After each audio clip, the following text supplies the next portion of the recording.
നിങ്ങൾ തങ്ങളെ ഒറ്റപ്പെടുത്തരുത്, തങ്ങളുടെ കൂടെ പാറ പോലെ ഉറച്ചു നിൽക്കണമെന്ന് മഹാനായ ശൈഖുനാ ശംസുൽ ഉലമാ ഖദ്ദസല്ലാഹു സിർറഹുൽ അസീസ് തങ്ങൾ പതിറ്റാണ്ട് മുമ്പ് അവിടുത്തെ പരിശുദ്ധമായ ആദരങ്ങൾ കൊണ്ട് മൊഴിഞ്ഞിട്ടുണ്ട്.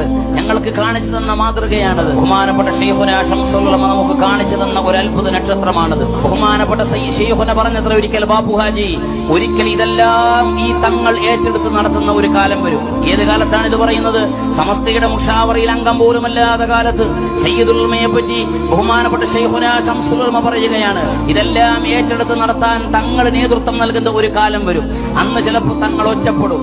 അങ്ങനെ തങ്ങളെ എല്ലാ ഭാഗത്തു നിന്നും ആക്രമിക്കപ്പെടുന്ന ഒരു കാലം വരും. ആ കാലത്ത് ബാപ്പു ഹാജി, നിങ്ങൾ നിങ്ങളുടെ കടപ്പാട് നിർവഹിക്കുമെന്ന് ഞങ്ങൾക്ക് ഉറപ്പുണ്ട്, എനിക്ക് ഉറപ്പുണ്ട്. എന്നാലും ഞാൻ എന്റെ കടപ്പാട് നിർവഹിക്കുകയാണ്. ശൈഖുനയുടെ വാക്കാണത്. ഞാൻ എന്റെ കടപ്പാട് നിർവഹിക്കുകയാണ്.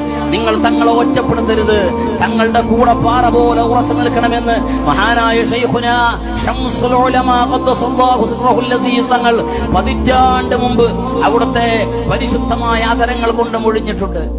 മഹാനവറുകളുടെ പിന്നിൽ നമുക്കൊക്കെ ഉറച്ചു നിൽക്കാനും ആ ആദർശത്തിന് പിന്തുണയേകാനും സമസ്ത കേരള ജംഇയ്യത്തുൽ ഉലമയോടൊപ്പം തന്നെ നിന്ന് സമസ്തക്കാരായി മരിച്ച് സമസ്തയുടെ ആലിമീങ്ങളോടൊപ്പം സ്വർഗത്തിലെത്താനും അള്ളാഹു നമുക്കൊക്കെ തൗഫീഖ് നൽകട്ടെ എന്ന് ഞാൻ